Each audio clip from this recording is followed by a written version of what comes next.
मुंबई महानगरपालिका माध्यमिक शिक्षण विभाग ऑनलाईन शिक्षण तासिके अंतर्गत उपस्थित सर्व मान्यवर अधिकारी वर्ग, माझे सर्व सहकारी शिक्षक बंधू भगिनी आणि माझ्या विद्यार्थी मित्रांचं मी या ठिकाणी खूप खूप स्वागत करते. आजचा आपला टॉपिक आहे प्रश्नपत्रिकेतील 2 ते 3 गुणांची उदाहरणे प्रश्न.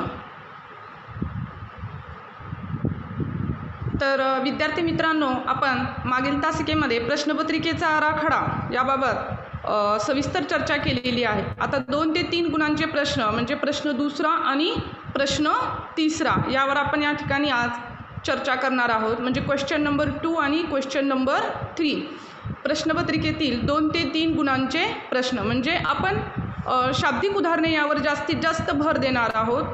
तसेच शेवटी 10 मिनिटे आपण गणितातील ज्या पायाभूत संकल्पना आहेत त्या या ठिकाणी आपण पाहणार आहोत. तर पहिलं उदाहरण आहे पहा. पुढील उदाहरणामध्ये क्यू ऑफ एक्स हा पी ऑफ एक्सचा अवयव आहे किंवा नाही हे अवयव सिद्धांताने ठरवा. बघा, आता हे तिसऱ्या प्रकरणामधील बहुपदीमधील हे उदाहरण आहे. आता ह्याच्यामध्ये 2 उदाहरणे दिलेली आहेत. पी ऑफ एक्स बरोबर एक्सचा घन वजा एक्स वर्ग वजा एक्स वजा 1 कॉमा क्यू ऑफ एक्स बरोबर एक्स वजा 1. म्हणजे हे काय आहे? भाज्य आणि भाजक. आता बघा, पी ऑफ आहे. आता पहिलं उदाहरण हे आपण कसं सोडवणार? पी ऑफ एक्स पहिलं उदाहरण आपण या ठिकाणी पाहूया. पी ऑफ एक्स बरोबर एक्सचा घन वजा एक्स वर्ग वजा एक्स वजा 1 आणि भाजक किती आहे? क्यू ऑफ एक्स बरोबर एक्स वजा 1 आहे. ठीक आहे. आता हे उदाहरण सोडवताना आपल्याला पहिलं काय करायचं आहे? जे भाजक आहे एक्स वजा 1, एक्स वजा 1 बरोबर 0 घ्या. म्हणजे एक्स बरोबर काय येईल? 1 येईल.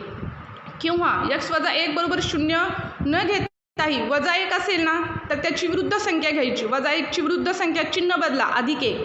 आता एक्स अधिक 1 असलं असतं तर काय केलं असतं तुम्ही?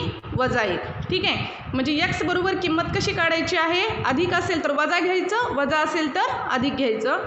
मग एक्स बरोबर 1 आणि ही किंमत आपण काय करणार आहोत? या बहुपदीमध्ये पी ऑफ एक्समध्ये ठेवणार आहोत. परत बघा, आता जिथं जिथं एक्स आहे ना तिथं आपण 1 ठेवणार आहोत बाळांनो. म्हणजे पी ऑफ 1 बरोबर 1चा घन वजा 1चा वर्ग वजा 1 वजा 1. ठीक आहे. बघा, आता पुढे 1चा घन माहिती आहे तुम्हाला. 1चा घन म्हणजे काय? आपण 1 ही संख्या 3 वेळेस गुणतो. 1 गुणिले 1 गुणिले 1 म्हणजे किती आलं? 1. ठीक आहे. 1 वजा 1चा वर्ग परत काय होईल? 1 गुणिले 1 1 1 1 वजा 1 वजा 1. आता बघा, पहिले अधिक 1 वजा 1 कॅन्सल झाले. मग शेवटचे जे 2 आहेत वजा 1 आणि वजा 1 चिन्ह समान आहेत. मग काय होईल? बेरीज होईल आणि उत्तराला तेच समान चिन्ह दिलं जाणार आहे. म्हणजे 1 आणि 1 2 आणि पी ऑफ ए बरोबर किती आलं उत्तर? वजा 2. आता अवयव आहे असं आपण कधी म्हणणार आहोत? बघा, उत्तर किती आले? बाकी किती आले? पी ऑफ ए बरोबर वजा 2. बघा, आता P of A is not equal to 0 म्हणजे पी ऑफ एची किंमत 0 आली आहे का? नाही. जर पी ऑफ एची किंमत जर 0 आली असती बाळांनो तर आपण काय म्हटलं असतो? अवयव आहे. आपल्याला माहिती पाहिजे अवयव आहे असं आपण कधी म्हणणार आहोत? जेव्हा बाकी 0 असेल तेव्हा. आणि बाकी 0 सोडून जर दुसरं कोणतेही उत्तर आलं समजा तर आपण काय म्हणणार आहोत? ते अवयव नाही. म्हणजे बघा, या ठिकाणी दाखवलेलं आहे P of A is not equal to 0. म्हणून आपण शेवटी काय लिहिणार आहोत? एक्स वजा 1 हा एक्स घन वजा एक्स वर्ग वजा एक्स वजा 1चा अवयव नाही. हे तुम्हाला वाक्यामध्ये लिहिणं त्या ठिकाणी अपेक्षित आहे. आता बघा दुसरं उदाहरण. पी ऑफ एक्स बरोबर 2एक्सचा घन वजा एक्स वर्ग वजा 45 आणि भाजक किती आहे? बघा, क्यू ऑफ एक्स बरोबर एक्स वजा 3. आपल्याला जो काही भाजक असेल, ठीक आहे. आता एक्स वजा 3 आहे. वजा 3ची विरुद्ध संख्या म्हणजे चिन्ह बदलायचे फक्त. वजा 3चं आपण आता काय करणार आहोत? +3 करून लिहिणार आहोत. म्हणजे एक्स बरोबर 3 आणि ही एक्सची किंमत आपण त्या बहुपदीमध्ये ठेवणार आहोत बाळांनो. बघा, म्हणजे खालचं काय झालं आता? पी ऑफ 3 बरोबर 2 गुणिले 3चा घन. जी वरची आहे ना पी ऑफ एक्स बरोबर 2x घन आहे बघा, त्या ठिकाणी जिथं जिथं एक्स आहे त्या ठिकाणी आपण एक्सची किंमत 3 ठेवणार आहोत आणि मग उत्तर काढणार आहोत. बघा 2 गुणिले 3चा घन वजा 3चा वर्ग वजा 45. मग 2 3चा घन म्हणजे 3 ही संख्या आपल्याला 3 वेळेस गुणायची आहे. बघा 3 गुणिले 3 गुणिले 3, 3 त्रिक 9, 9 त्रिक 27 वजा 3चा वर्ग 9 वजा. हॅलो, कोणाला काय अडचण आहे का? काही डाऊट असेल तर विचारू शकता. माईक चालू करून तुम्ही डाऊट आपले विचारू शकता. ठीक आहे. आणि काही अडचण नसेल तर प्लीज माईक बंद ठेवा. बघा आता 2 गुणिले 3चा घन म्हणजे 3 गुणिले 3 गुणिले 3, 3 त्रिक 9, 9 त्रिक 27 वजा 3चा वर्ग 9 वजा 45. आता 2 गुणिले 27, 27 दुनी किती? तुम्हाला पाठ आहे. 27 दुनी 54, 54 वजा आता वजा 9 वजा 45. बघा परत चिन्हांचे नियम आठवा. वजा 9 वजा 45 समान चिन्हे आहेत. काय होईल? बेरीज होईल आणि उत्तराला तेच समान चिन्ह दिलं जाईल. बघा 54 वजा 54 किती आलं उत्तर? 54 मधून 54 गेले 0 म्हणजे P of 3 = 0. आणि आत्ताच तुम्हाला मी सांगितलं अवयव आहे म्हणजे बाकी शून्य जर आली तर आपण काय म्हणणार आहोत? अवयव आहे. म्हणून आपल्याला शेवटी उत्तर काय आलेलं आहे? बघा x वजा 3 हा 2x घन वजा x वर्ग वजा 45चा अवयव आहे. ठीक आहे. आता हे उदाहरण बघा, शाब्दिक उदाहरण आहे. आभा आणि तिची आई यांच्या वयांचे गुणोत्तर 2:5 आहे. बघा आभाच्या जन्माच्या वेळी तिच्या आईचे वय 27 वर्ष होते, तर आभा आणि तिची आई यांची आजची वय काढा. तुम्हाला मी मागील तासिकेमध्ये पण सांगितलेलं आहे. जेव्हा जेव्हा आपल्याला शाब्दिक उदाहरण असेल ना, आपण ते उदाहरण 2 ते 3 वेळेस रीड करायचं. बघा आता काय म्हटलेलं आहे ह्याच्यामध्ये? आभा आणि तिची आई. आपल्याला हे तर कळालं आभा आहे आणि तिची आई आहे. आणि या ठिकाणी वयांचा सांगितलं जात आहे वय. जसं आता आपण सध्या 13-14 वर्षाचे आहोत. या ठिकाणी सुद्धा वयांचं उदाहरण आहे बाबा. हे वयांचे गुणोत्तर किती दिलं आहे? 2:5 दिलेलं आहे. आता पुढचं वाक्य बघा. आभाच्या जन्माच्या वेळी तिच्या आईचे वय 27 वर्ष होतं. हे वाक्य खूप महत्त्वपूर्ण आहे. तर आभा आणि तिची आई यांची आजची वय काढा. आपल्याला आभाचंही वय माहिती नाही आहे, तिच्या आईचंही वय माहिती नाही आहे. असं जर शाब्दिक उदाहरण असेल तर आपण समजा, गृहीत धरा, आपल्याला माहिती नाही आहे ना, तर आपण काय करूया? एक्समध्ये त्यांना मांडूया. लक्षात येतं आहे का? बघा समजा, बघा आता या ठिकाणी मी दाखवलेलं आहे. अगोदर दिलेल्या गुणोत्तराची समानपट एक्स मानू. आता इंग्रजीमधलं तुम्ही वाय सुद्धा मानू शकता. इंग्रजीमधले जे लेटर्स आहेत ते वाय सुद्धा मानू शकता. आता या ठिकाणी मी एक्स म्हणून मानलेलं आहे. म्हणून आभाचे आजचे वय 2x वर्ष. बघा आता जसं की या प्रश्नामध्ये त्यांनी दिले 2:5 आहे ना, म्हणून आभा अगोदर आहे, आई नंतर आहे. 2 ही संख्या अगोदर आहे आणि 5 हे नंतर आहे. म्हणून आभाचे आजचे वय आपण 2x वर्ष व तिच्या आईचे आजचे वय 5x वर्ष आहे. कळतंय का? बघा आता हे वाक्य आभाच्या जन्माच्या वेळी म्हणजे आता मी एक जनरल उदाहरण सांगते. समजा आता समीर एक मुलगा आहे. समीरचं आजचं वय समजा 10 वर्ष आहे आणि त्याच्या आईचं वय आजचं 40 वर्ष आहे. ठीक आहे. मग मला सांगा बरं, समीरच्या जन्माच्या वेळी म्हणजे समीरचा जेव्हा जन्म झाला तेव्हा त्याच्या आईचं वय किती होतं? बघा समीरचं आजचं वय नीट आहे का? समीरचं आजचं वय मी 10 म्हणत आहे आणि त्याच्या आईचं आजचं वय मी 40 म्हणत आहे. लक्षात येतं आहे का? तर समीरचा जन्माच्या वेळी त्याच्या आईचं वय किती होतं बरं? काय करणार तुम्ही? विचार करा. समीरचं आजचं 10 आहे समीर आणि आईचं आजचं वय 40 आहे. हे उदाहरण विसरून जा, मी एक जनरल सांगत आहे. समीरचं आजचं 10 आहे, त्याच्या आईचं आजचं वय 40 आहे. तर समीरच्या जन्माच्या वेळी त्याच्या आईचं वय किती होतं? 40 वजा 10 म्हणजे किती होतं? 30 वर्ष. लक्षात घ्या. तुम्ही काय केलं? 10 वर्ष म्हणजे समीरचं जे आजचं वय आहे ते मायनस केलेलं आहे. तसंच तसंच या ठिकाणी आईचं आजचं वय 5x आहे बाळांनो. लक्षात घ्या. आणि आभाचं वय किती आहे? 2x आहे. म्हणून आपण आणि त्यांनी प्रश्नामध्ये अशी अट दिलेली आहे की आभाच्या जन्माच्या वेळी आहे ना, म्हणून आपण काय लिहित आहोत 5x - 2x वर्षापूर्वी आईचं वय किती होतं 27 वर्ष. हे समीकरण जर आपल्याला मांडता आलं तर तिथं आपलं उदाहरण संपलेलं आहे. बघा 5x - 2x बरोबर 27. हे क्लिक झालं का, हे समजलं का? बघा 5x का वजाबाकी केली आपण एक साधं उदाहरण घेऊ शकतो. मी सांगितलं तुम्हाला आत्ता, समीरचं आजचं 10, आईचं आजचं 40. तर समीर जेव्हा जन्माला आला तेव्हा आईचं वय किती होतं, तर समीरचं वय वजा करावं लागेल की नाही. तसंच केलं इथं, म्हणजे आईच्या आजच्या वयामधून आभाचं आजचं वय वजा केलेलं आहे.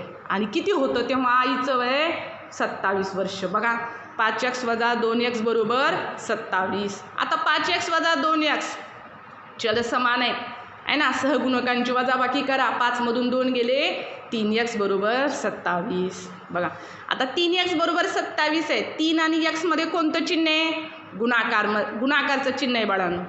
आता आपल्याला त्याला बरोबरच्या उजव्या साईडला न्यायचं आहे. जेव्हा आपण त्यांची जागा बदलतो तेव्हा त्यांच्या चिन्हामध्ये बदल होतो, लक्षात घ्या. म्हणून x बरोबर 27/3 भागिले 3 आलं, लक्षात घ्या. 3x होतं, तिकडं गुणाकारमध्ये होतं, आपण त्याला बरोबरच्या उजव्या साईडला आणतोय बाळांनो, म्हणून ते भागाकारमध्ये गेलं. 27/3. 3चा पाडा पाठ आहे तुम्हाला आहे ना. 3 × 9 = 27, म्हणजे x बरोबर 9 आलं. इथं उदाहरण संपलं नाही, लक्षात घ्या. आपल्याला आभाचं वय काढायचं आहे आजचं. आपण किती मानलं होतं ते पहिल्या वाक्याकडे जा, आपण स्टार्टिंगकडे जा तुम्ही. आभाचे आजचे वय किती मानलं होतं 2x. म्हणून 2 × x किती आहे 9 आहे, म्हणजे 2 × 9 92 18 वर्ष. आणि आईचे आजचे वय बघा, सुरुवातीला आपण किती मानलंय ते 5x, म्हणून 5 × 9 5 × 9 45 वर्ष.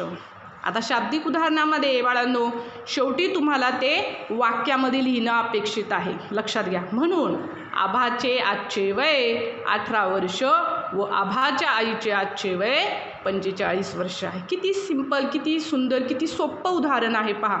थोडंसं आपण जर काळजीपूर्वक रीड केलं तर आपल्याला ते उदाहरण पटापट सोडवता येतं. ठीक आहे, अंडरस्टूड. आता आपण पुढील उदाहरणाकडे जाऊया. आता बघा हे उदाहरण, चौकोन ABCD समांतरभुज चौकोन आहे.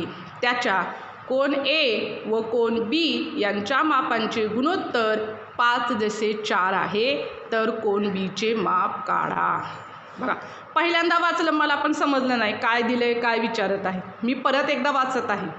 काय म्हटलंय बघा, चौकोन ABCD समांतरभुज चौकोन आहे. आणि जेव्हा आपण सेकंड टायमिंगला रीड करतो ना, जे महत्त्वाचं वाटलं त्याला वाटल्यास तुम्ही पेन्सिलने अंडरलाईन करा. समांतरभुज चौकोन आहे असं म्हटलेलं आहे. त्याच्या कोन A व कोन B यांच्या मापांचे गुणोत्तर 5:4 आहे. गुणोत्तर शब्द आलेला आहे, म्हणजे हे उदाहरण कशामधलं आहे तुम्हाला क्लिक झालं, गुणोत्तर व प्रमाणमधलं उदाहरण आहे. तर कोन B चे माप काढा. आता बघा आपण गणित भाग 2 मध्ये चौकोन हे प्रकरण शिकलेलं आहोत बाळांनो. चौकोनाचे आपण वेगवेगळे प्रकार देखील शिकलेले आहोत, है की नाही, आणि त्याचे गुणधर्म देखील अभ्यासलेले आहोत. मग आयत आहे, चौरस आहे, समांतरभुज चौकोन आहे, समभुज चौकोन आहे. हे चौकोनाचे वेगवेगळे प्रकार आहेत. चौकोन म्हणजे त्याला 4 कोन आणि 4 बाजू असतात. आता उदाहरणासाठी मी या ठिकाणी एक डायग्राम दाखवलेली आहे बघा. हे समांतरभुज चौकोनाची आकृती आहे बघा. समांतरभुज चौकोन ABCD. आता ही डायग्राम मी का दाखवलेली आहे, आता तुम्हाला चौकोनाला आकृती काढल्यानंतर त्याला नावं लिहिण्याला सुद्धा एक सिस्टमॅटिक पद्धत आहे. आपण नावं कसेही लिहू शकत नाही, सिरियली तुम्हाला नावं लिहायची आहेत. म्हणजे एकाकडून आपण जर चक्की सुरू केली तर त्याच दिशेने आपल्याला ती चक्की गोल फिरवायची आहे. म्हणजे बघा आता मी वरून सुरू केलं आहे ABCD, म्हणजे अशा सिरियली तुम्हाला ती नावं लिहायची आहेत. ही नावं लिहिण्याचा फायदा काय आहे, तर आपल्याला ह्याच्यावरून असं लक्षात येत आहे की लगतचे कोण कोणते आहेत आणि समोरासमोरील कोण कोणते आहेत. तुम्ही कुठेही जर नावं लिहिली तर काय होईल, लगतचे कोण वेगळे होतील आणि समोरचे कोण वेगळे होतील, आणि तो गुणधर्म आपल्याला या ठिकाणी वापरता येणार नाही. म्हणजे आता बघा या डायग्राममध्ये तुम्हाला दिसत आहे कोन A आणि कोन B हे लगतचे आहेत, जवळचे आहेत. जसं आपण वर्गामध्ये बेंचवर बसतो, जवळ बसतो आहे का नाही, त्याला लगतचे कोण. आता बघा हे उदाहरण कसं सोडवायचं. दिलेल्या गुणोत्तराची समानपट आपण यक्स मानू. ओके. आता त्यांनी मापांचं गुणोत्तर किती दिलं आहे? 5 जसे 4 दिलेलं आहे ना.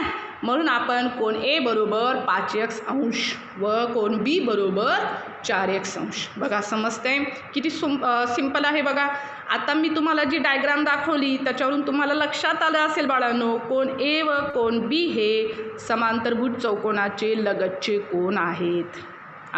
आणि आपण गणित भाग 2 मध्ये चौकोन हे प्रकरण शिकलेलं आहोत. त्याच्यामध्ये आपण समांतरभुज चौकोनाचे गुणधर्म पाहिलेले आहोत. काय गुणधर्म आहे बरं समांतरभुज चौकोनाचा? लगतचे कोण कसे असतात पाहिलेले, अभ्यासलेले आहे आपण. लगतचे कोण हे आंतरकोन असतात, पूरक असतात. पूरक म्हटलं की त्यांच्या मापांची बेरीज किती असते बाळांनो? 180. हे आपल्याला क्लिक झालं पाहिजे इथंच. हे आपल्याला म्हणजे आपल्याला जर लक्षात आलं की काय वापरायचं आहे, त्यामध्ये कोणता गुणधर्म वापरायचा आहे, तर आरामात आपण ते उदाहरण बाळांनो सोडवू शकतो. बघा, कोण ए अधिक कोण बी बरोबर 180 अंश. पूरक म्हणजे आपल्याला माहिती आहे, पूरक म्हणजे ज्यांच्या मापांची बेरीज 180 अंश असते. म्हणजे कोण ए अधिक कोण बी बरोबर 180. आता कोण एचं माप माहिती नाही आहे आपल्याला, आपण किती मानलं आहे? 5x. बघा, कोण एच्या खाली 5x लिहिलं आणि कोण बी बरोबर 4x आहे, म्हणून 5x अधिक 4x बरोबर 180. बघा किती सुंदर आहे. 5x अधिक 4x बेरीज येते तुम्हाला आहे ना. चल x सहगुणकांची बेरीज करा बाळांनो. 5 अधिक 4 9. बघा काही विद्यार्थी सोडवत आहेत. 5x अधिक 4x बरोबर 9x बरोबर 180. आता 9x बरोबर 180 आहे. 9 आणि x मध्ये कोणतं चिन्ह आहे बरं? गुणाकारचं चिन्ह आहे. आपल्याला x काढायचं आहे सेम मागच्या उदाहरणासारखं. म्हणजे आपण जेव्हा त्याला उजव्या साईडला आणतोय बरोबरच्या, तर ते कुठं जाईल बाळांनो? छेदामध्ये जाईल. म्हणजे 180 भागिले 9. 9 दुनी 18 आणि 0ला 0. म्हणजे x बरोबर किती आलं? 20 आलं. उदाहरण संपलं नाही, घाई करू नका.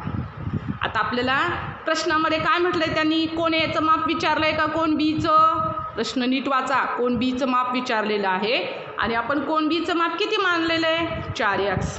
मग त्या ठिकाणी कोण बी बरोबर 4x म्हणजे 4 गुणिले 20. पाडेपाठ आहेत. 20 चोक 80. म्हणजे कोण बीचं माप किती आलं? 80 अंश. येऊ शकतं उदाहरण 2 मार्काला आपल्याला प्रश्नपत्रिकेमध्ये परीक्षेमध्ये येऊ शकतं बाळांनो. म्हणजे किती सिंपल आहे. आपण त्या ठिकाणी समांतरभुज चौकोनाचा गुणधर्म जर आठवला तर आपल्याला हे उदाहरण नक्कीच येणार आहे, लक्षात घ्या. आता आपण पुढचं उदाहरण पाहूया. बघा, एका आयताच्या लांबी व रुंदीचे गुणोत्तर 3 जसे 1 आहे. बघा, आयताची परिमिती 36 सेमी आहे, तर आयताची लांबी व रुंदी काढा. हळूहळू वाचायचं, आपल्याला घाई नाही आहे. हळू वाचायचं आपण. आता काय म्हटलं यामध्ये? आयत आहे. आयत कसा असतो आपल्याला माहिती आहे. जसं आपल्या वर्गातले फळा, तुमची लॉंग बुक. आता तुम्ही मोबाईल हातामध्ये पकडलेला आहे, तो मोबाईलसुद्धा आयताकृतीच आहे ना. आयत कशाला म्हणतो बरं आपण? समोरासमोरील बाजू ज्याच्या समान असतात त्याला आपण आयत म्हणतो. आपल्या तो तुमच्या हातामध्ये मोबाईल आहे बाळांनो, तो देखील आयताकृती आहे. मोस्टली मोबाईल आयताकृती असतात, हो की नाही. वर्गातील फळा, तुमची लॉंग बुक, हे आयत आहे. आता त्यांनी काय दिलं आहे त्याच्यामध्ये? लांबी व रुंदीचं गुणोत्तर दिलं आहे बाळांनो 3 जसे 1. गुणोत्तर व प्रमाणमधलं उदाहरण आहे. आयताची परिमिती 36 सेमी दिलेली आहे. आता जे महत्त्वाचं आहे ना त्याला तुम्ही पेन्सिलला अंडरलाईन करा वाटल्यास. बघा, आयताची परिमिती 36 सेमी आहे. आपण 5वी 6वी मध्ये आयताची परिमिती बरोबर सूत्र शिकलेलं आहोत, आठवते का? बघा, आयताची परिमिती बरोबर काय सूत्र आहे आपण 5वी 6वी पासून शिकत आलेलो आहोत. त्याने प्रश्नामध्ये काय म्हटलंय? तर आयताची लांबी व रुंदी काढा. कसं सोडवायचं बघा. आता या ठिकाणी मी एक तुम्हाला समजण्यासाठी आयत दाखवलेलं आहे. आयत PQRS. ठीक आहे. आता बघा, दिलेल्या गुणोत्तराची समानपट आपण x मानू. मग आयताची लांबी 3x व रुंदी x. आता आयताची परिमिती बरोबर काय सूत्र आहे? 2 कंसात लांबी अधिक रुंदी. हे ज्या विद्यार्थ्याला आठवलं तो विद्यार्थी हे उदाहरण सोडवू शकतो. बघा, आता आयताची परिमिती दिली आहे त्यांनी प्रश्नामध्ये किती दिली आहे? 36 दिलेली आहे. बरोबर 2 गुणिले कंसामध्ये लांबी किती? 3x अधिक रुंदी x. आता किती सोपं आहे बघा.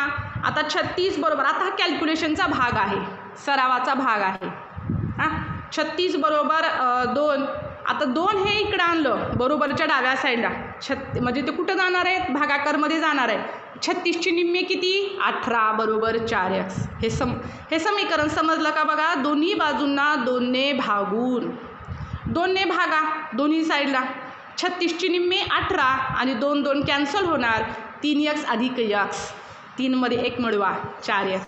एक्सला काहीच दिलेलं नाही आहे म्हणजे सहगुणक किती आहे, 1 आहे. 3 मध्ये 1 मिळवा, 3 अधिक 1 बरोबर 4x. आता 18 बरोबर 4x आलं. 18 बरोबर 4x किंवा 4x बरोबर 18 आपण काही लिहू शकतो ना. म्हणजे बरोबरच्या एखाद्याला वाटलं की अगोदर 4x लिहावं आणि 18 नंतर लिहावं तरी तो विद्यार्थी त्या ठिकाणी लिहू शकतो. 4x बरोबर 18 आलं. x काढायचं आहे बघा, सेम त्यासारखं x बरोबर 18. आता हे 4 गुणाकारमध्ये इकडे गेल्यानंतर काय होईल, भागाकार होईल. 18/4. आता भागाकार करा. 18/4, 92 18 बेदुनी 4, 9/2. 9ची निम्मी किती, 9ची निम्मे 4.5 आहे ना. 9 रुपये.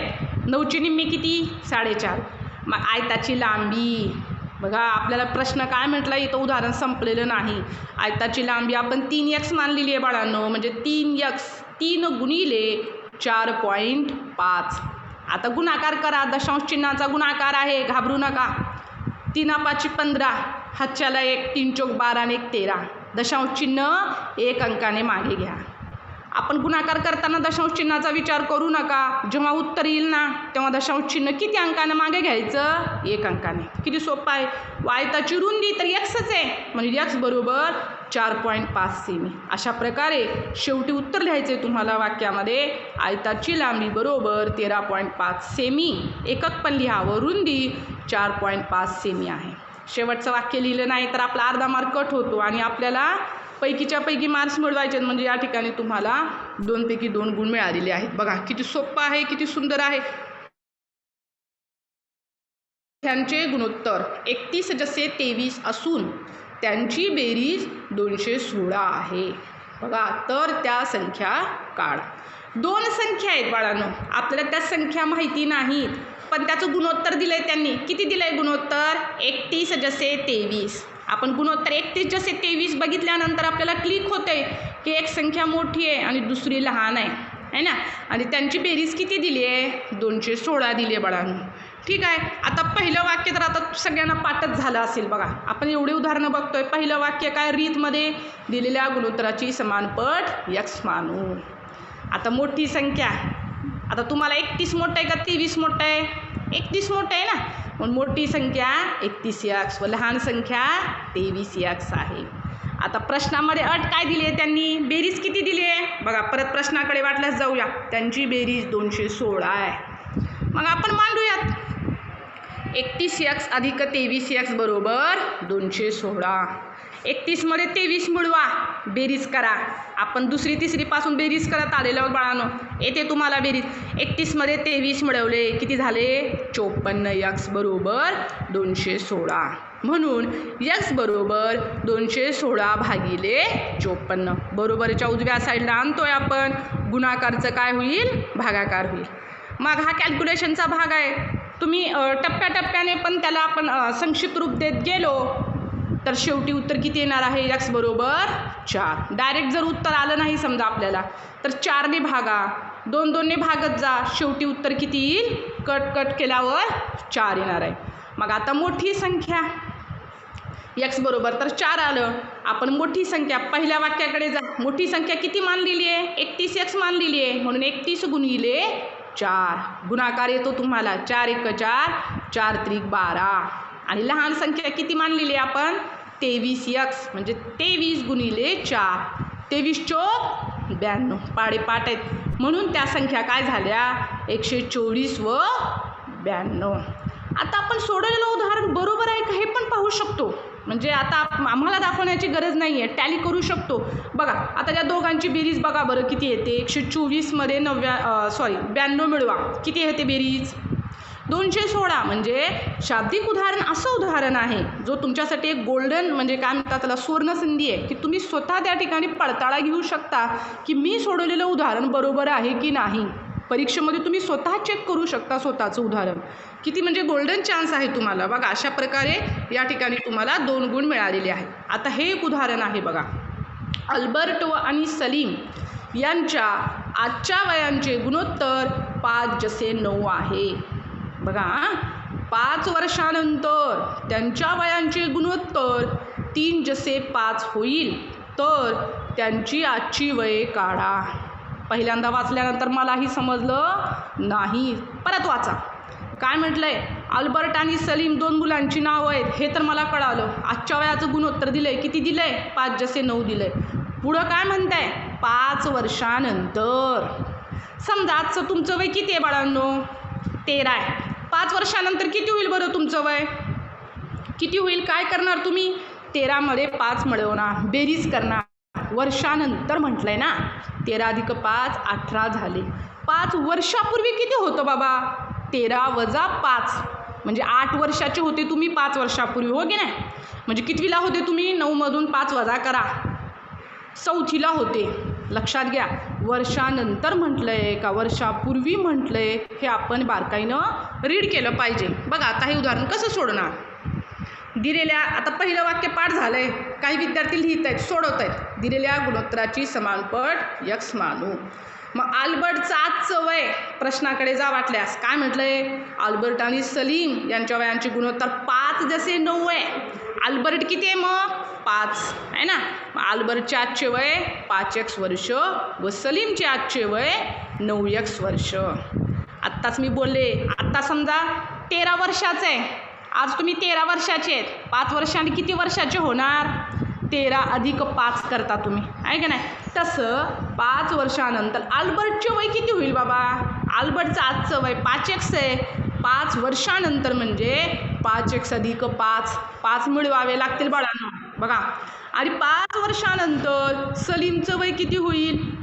सलीमचं आजचं वय 9x आहे. मग 9x + 5 वर्ष होईल. हे ज्याला मानता आलं तिथं अर्ध उदाहरण संपलेलं आहे. काय म्हटलंय त्यांनी? 5 वर्षानंतर म्हटलंय ना, म्हणून आपण त्याच्यामध्ये 5 ॲड करत आहोत.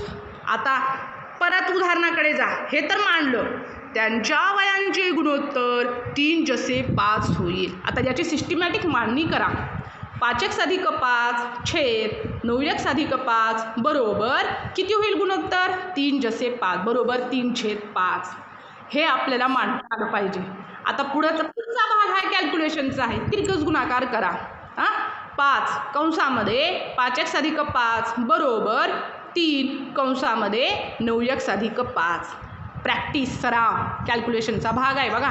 5 × 5 = 25x अधिक 5 × 5 = 25 बरोबर 3 × 9 = 27x अधिक 3 × 5 = 15. पाढे पाठ आहेत तुम्हाला बघा. आता 25 15ला इकडं आणा बरोबरच्या डाव्या साईडला. माझ्यासोबत बघा, क्लिक व्हा. 25 - 15 बरोबर 27x. आता 25xला आपण बरोबरच्या उजव्या साईडला आणतोय बाळांनो. अधिक 25xचे काय होणार आहेत? वजा 25x होणार आहेत. मग आता 25 मधून 15 गेले, किती राहिले? 10 बरोबर 27 मधून 25 गेले 2x. किती सोपं आहे बघा. आता x ची किंमत काढायची आपल्याला. मग आता हे 2 फक्त प्रॅक्टिस पाहिजे. आपला सराव हा कॅल्क्युलेशनचा भाग आहे बाळांनो. मग 10 बरोबर 2x, मग x बरोबर 10/2 म्हणजे 2 पंचे 10. x बरोबर किती आलं? 5 आलं. उदाहरण संपलं नाही. प्रश्न काय विचारलेले आहेत त्याच्याकडे बघा. अल्बर्टचं आजचं वय आपण किती मानलं होतं? 5x. मग x ची किंमत ठेवा. 5 × 5 5 × 5 = 25 वर्ष व सलीमचे आजचे वय 9x म्हणजे 9 × 5 9 × 5 = 45 वर्ष. बघा. आणि शेवटी वाक्यामध्ये लिहिणं अपेक्षित आहे. म्हणून अल्बर्टचे आजचे वय 25 वर्ष व सलीमचे आजचे वय 45 वर्ष आहे. हे उदाहरण जर आलं तर बाळांनो 3 मार्काला येऊ शकतं तुम्हाला. तर तुम्ही ते उदाहरण बारकाईने आणि कॉन्सन्ट्रेटली सोडवायचं आहे. आता हे आणखीन एक उदाहरण आहे पहा. प्रियंका आणि दीपिका यांच्या वयांची बेरीज 34 वर्ष आहे. बघा. प्रियंका दीपिकापेक्षा 6 वर्षांनी मोठी आहे. आता तर त्यांची वये काढा. जेव्हा शाब्दिक उदाहरण असतं ना, समजा, गृहीत धरा, आपल्याला वय दिलेलं नाही आहे, काढायचं आहे बाळांनो. प्रियंका आणि दीपिका मुलींची नावं आहेत. दोघांच्या वयांची बेरीज किती आहे बाबा? 34 आहे. आता पुढचं वाक्य बघा, प्रियंका दीपिकापेक्षा 6 वर्षांनी मोठी आहे. कोण मोठं आहे बरं? कोण मोठं आहे? प्रियंका दीपिकापेक्षा, म्हणजे प्रियंका मोठी आहे बाळांनो. आता आपण काय करूया अगोदर? समजा प्रियंकाचे आजचे वय x वर्ष मानू व दीपिकाचे आजचे वय y वर्ष आहे. आता उदाहरणामध्ये 2 अटी आहेत बघा. दोघांच्या वयांची बेरीज दिलेली आहे आणि दुसऱ्या अटीमध्ये मोठं दिलेलं आहे. मग आता पहिल्या अटीनुसार काय येईल बरं? x अधिक y बरोबर 34. याला समीकरण नंबर 1 द्या बाळांनो. उदाहरणातील दुसऱ्या अटीनुसार परत मी प्रश्नाकडे जाते बघा. प्रियंका दीपिकापेक्षा 6 वर्षांनी मोठी आहे, म्हणजे प्रियंका मोठी आहे की नाही, म्हणून आपण काय लिहिलो? x बरोबर 6 वर्षांनी मोठी आहे, म्हणून y मध्ये किती मिळवावे लागतील? 6 मिळवावे लागतील. म्हणून x बरोबर y अधिक 6. हे आपल्याला दुसऱ्या अटीनुसार जर मांडता आलं तर आपण उदाहरण सोडवलं. मग x आता yला इकडं आणा, बरोबरच्या डाव्या साईडला. अधिक वायचे काय होणार? वजा वाय, म्हणून x वजा वाय बरोबर 6.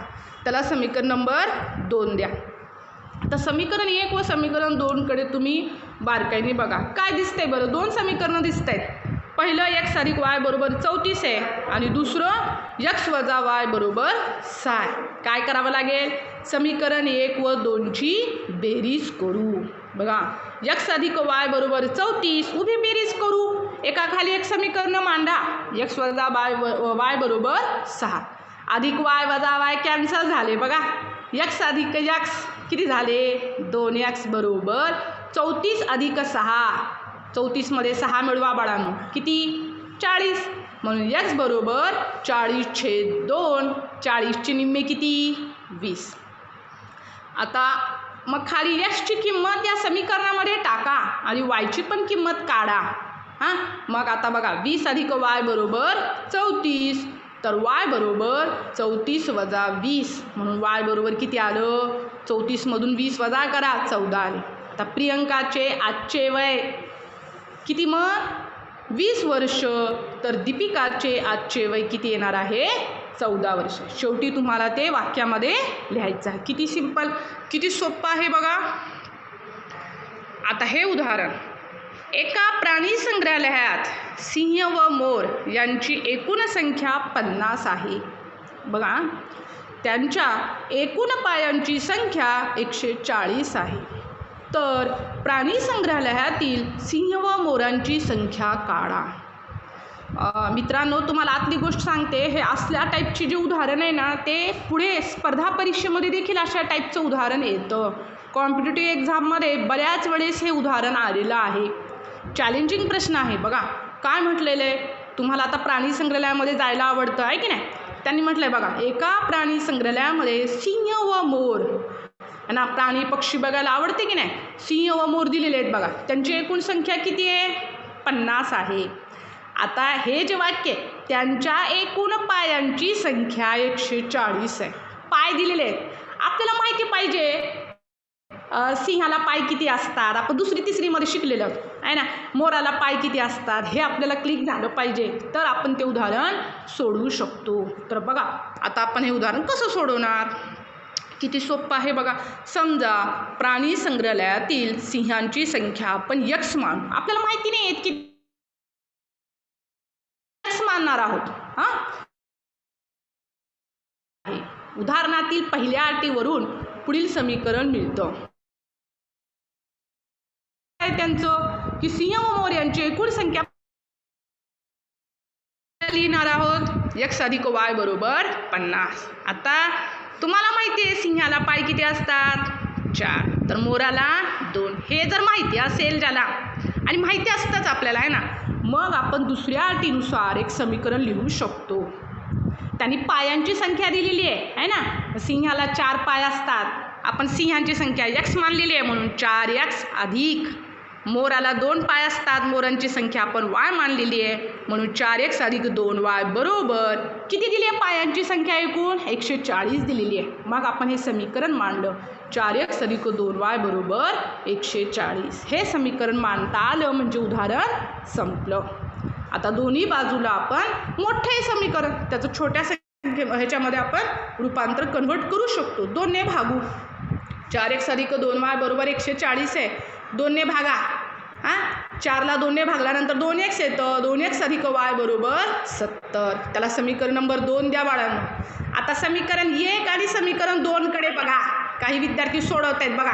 x अधिक y बरोबर 50 आणि दुसरं समीकरण 2x अधिक y बरोबर 70 आहे. काय करावं लागेल बरं? अधिक y आहे. जर समान असतील चिन्ह तर आपण वजाबाकी करावी लागेल. जर वेगवेगळे असले असते तर आपण बेरीज केली असती, जेणेकरून ते कॅन्सल झाले असते. मग समीकरण 2 मधून समीकरण 1 वजा करू. बघा आता दुसरं समीकरण मांडलेलं आहे आणि पहिलं समीकरण खाली लिहिलेलं आहे. जेव्हा आपण वजा करतो तर खालच्या पदाचे चिन्ह बदलतात, लक्षात घ्या. मग हे x वजा झालं, अधिक y वजा झालं. बघा खाली वजा वजा वजा दाखवलेलं आहे. मग आता 2x मधून x गेले, x अधिक y वजा y कॅन्सल झाले बाळांनो. 70 मधून 50 वजा करा, 70 मधून 50 गेले, किती राहिले बरं? 20. म्हणजे x बरोबर 20 आलं. आणि आपण आता y ची किंमत काढूया. ही समीकरण 1 मध्ये ठेवूया, है ना. म्हणजे 20 अधिक y बरोबर 50. तर y बरोबर 50 वजा 20, y बरोबर 30. म्हणजे आता आपल्याला या ठिकाणी उत्तर भेटलं बघा बाळांनो. आपण किती मानलं होतं? प्राणी संग्रहालयामध्ये सिंहांची संख्या आपण x मानलेली होती आणि मोरांची संख्या y मानलेली होती. मग शेवटी लिहा. प्राणी संग्रहालयातील सिंहांची संख्या 20 व मोरांची संख्या 30 आहे. म्हणजे बघा त्या प्राणी संग्रहालयामध्ये किती सिंह आहेत बरं? 20 आहेत. आणि मोर किती आहेत? 30 आहेत. आपण स्वतः टॅली करू शकतो. 20 अधिक 30 50 झाले. स्वतः चेक करा. आता 20 गुणिले 4 20 चौक 80, 30 गुणिले 2 30 दुनी 60, 80 अधिक 60 140. म्हणजे तुमचं उत्तर बरोबर आहे. स्वतः चेक केलं तुम्ही बघा. आता हे जे आपण शाब्दिक उदाहरणे बघितली, अशा स्वतः सोडवायचं आहे. हे होमवर्कसाठी मी तुम्हाला दिलेलं आहे. वत्सला व सारा यांची आजची वय अनुक्रमे 14 वर्ष व 10 वर्ष आहेत. तर किती वर्षांनी त्यांच्या वयांचे गुणोत्तर 5:4 होईल, हे तुम्हाला सोडवायचं आहे. आता आपण काही थोडंसं बेसिक बघूया, गणितातील पायाभूत संकल्पना. जसं की आता आपल्याला माहिती आहे, पाढे तयार करणे, चलाची किंमत काढणे किंवा समीकरण सोडवणे, चिन्हांच्या नियमावर आधारित काही उदाहरणे आपण या ठिकाणी बघूया. बघा आता अगोदर एखादी संख्या आहे, समजा 19 आहे, त्याचे एकच स्थान आणि दशक स्थान. एकच स्थान म्हणजे आपण कुठून घेतो? 19 आहे म्हणजे आपण कुठून घेतो बरं? त्याला उजव्या साईडने एकच स्थान झालं. एकच स्थान 9 आणि दशक स्थान 1. थोडंसं मुद्दामून घेतलेलं आहे बघा. 19चा पाढा तयार करूया. आता बाळांनो तुम्हाला 2 ते 10 पर्यंत सगळ्यांना पाढे पाठ असतात, आहे की नाही. तर आता आपल्याला 19चा पाढा तयार करायचा आहे आपल्याला समजा. तर आपण काय करूया, आता मी इथं येलोमध्ये दाखवले बघा 19, त्याला ट्रॅक केलेलं आहे 1 आणि 9. आता या ठिकाणी मी 4 उभे कॉलम केलेले आहेत. ब्ल्यूमध्ये बघा 1 आणि 9 4 कॉलम केलेले आहेत. 1 आणि 9 आपण असं त्याला सेपरेट लिहित आहोत. म्हणजे 1 आणि 9 पहिला आणि तिसरा कॉलम. चौथ्या कॉलमकडे अजिबात बघू नका, शेवटच्या कॉलमकडे, तो आपण नंतर पाहणार आहोत. पहिला आणि तिसरा बघा, पहिला आणि तिसरा. आता 1 म्हटल्यानंतर की नाही 1च्या खाली 1चा पाढा लिहून टाका. 1 2 3 4 5 6 7 8 9 आणि 10. आता 9 आहे ना, तिसरा कॉलम बघा, दुसरा बघू नका, दुसरा आणि चौथा बघू नका. 4 आहेत उभे कॉलम, 4 उभे खांब आहेत तुमच्या पुढे. पहिला आणि तिसरा बघा, 9चा पाढा लिहून टाका. 9 9 दुनी 18 पाठ आहे तुम्हाला, आहे ना. 9 त्रिक 27, 9 चौक 36. हे एका खाली एक लिहिलात. आता आपल्याला दुसरा कॉलम भरायचा आहे बाळांनो. काय करायचं? एकदम सोपी पद्धत आहे. आता काय करायचं माहिती आहे का? हे जे तिसरा कॉलम आहे ना 9, ते 9 इथं आपण लिहितोय. आता 18 आहे. 18चा एकच स्थानचा अंक, म्हणून मी मुद्दामून स्टार्टिंगला तुम्हाला एकक आणि दशक सांगितलं. 18चा काय घ्यायचा, एकक स्थानचा अंक लिहून टाकायचे का खाली. 9च्या नंतर काय येईल बरं, 8, त्याच्यानंतर 7, त्याच्यानंतर 6, 5. बघा 45चा एकक स्थान 5, समजते. आणि 4चा बघा 54चा एकक स्थान 4, परत 3चा 63चा एकक स्थान 3. कंसाचा विचार करू नका, आपण अगोदर हे लिहितोय बघा. 9, 8, 7, 6, 5, 4, 3, 2, 1 आणि 0. आता कंसामध्ये जा. आता आपण दशक स्थानचा म्हणजे आता इकडचं बघा 1.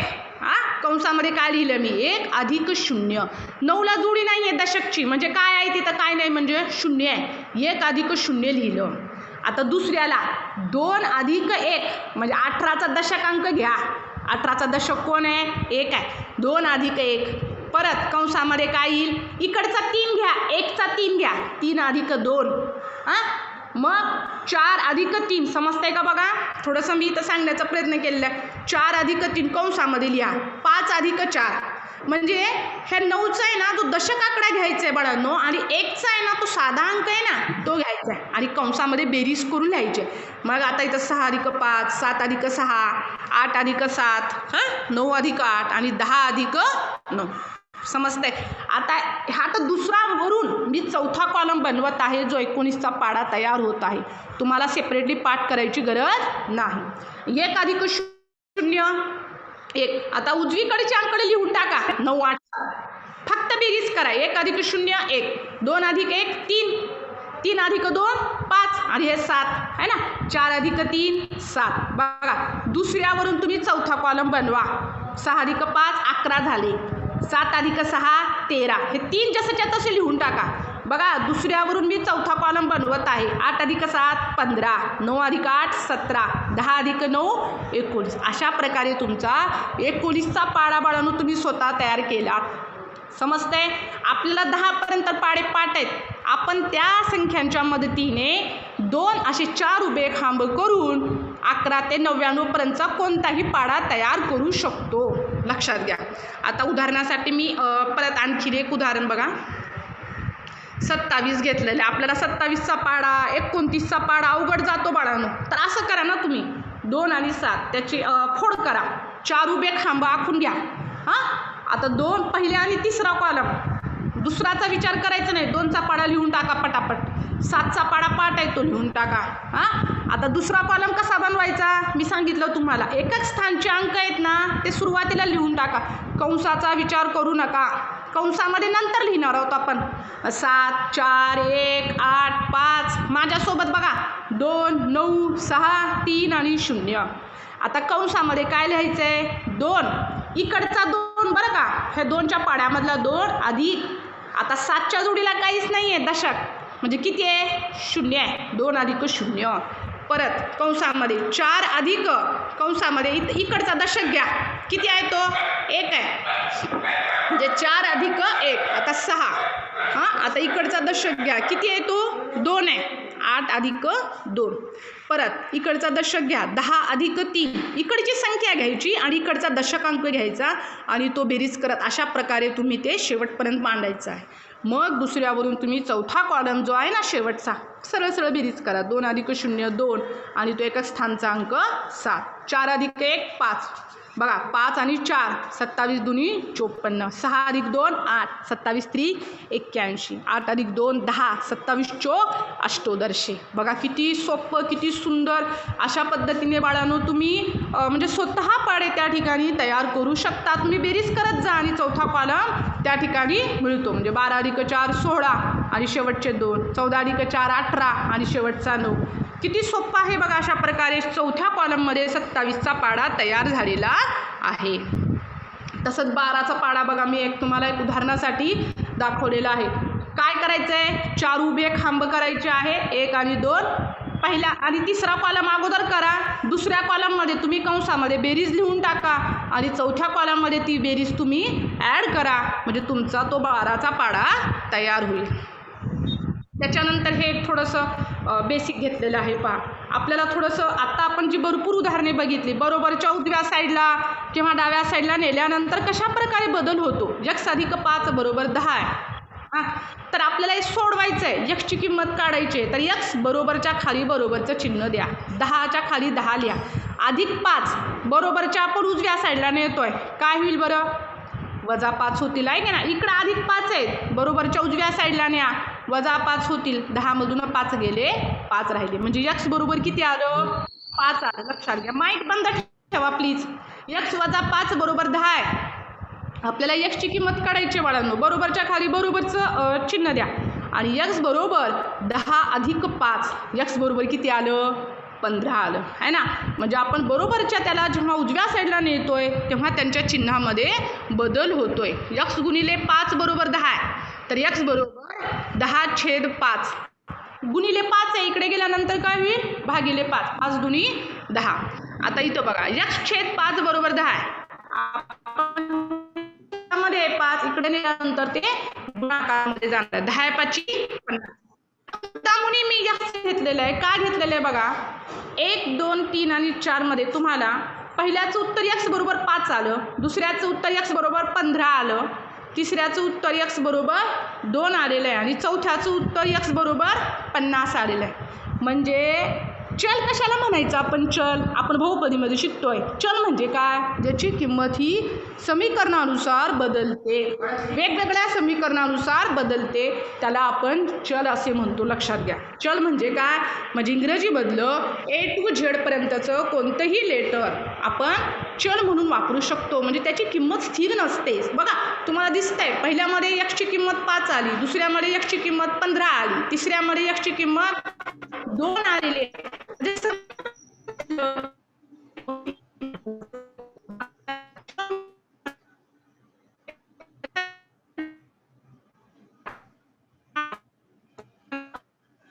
आपण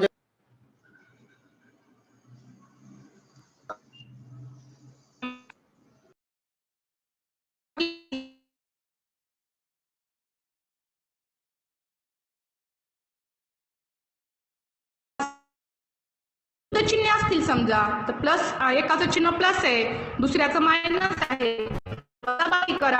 मोठ्या संख्येचं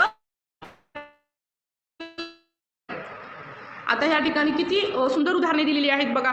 4 अधिक 5 दोघांचं चिन्ह समान आहे, बेरीज होणार आहे ना, आणि तेच समान चिन्ह उत्तराला दिलं जाणार आहे. दुसरं उदाहरण बघा, -4 अधिक 5.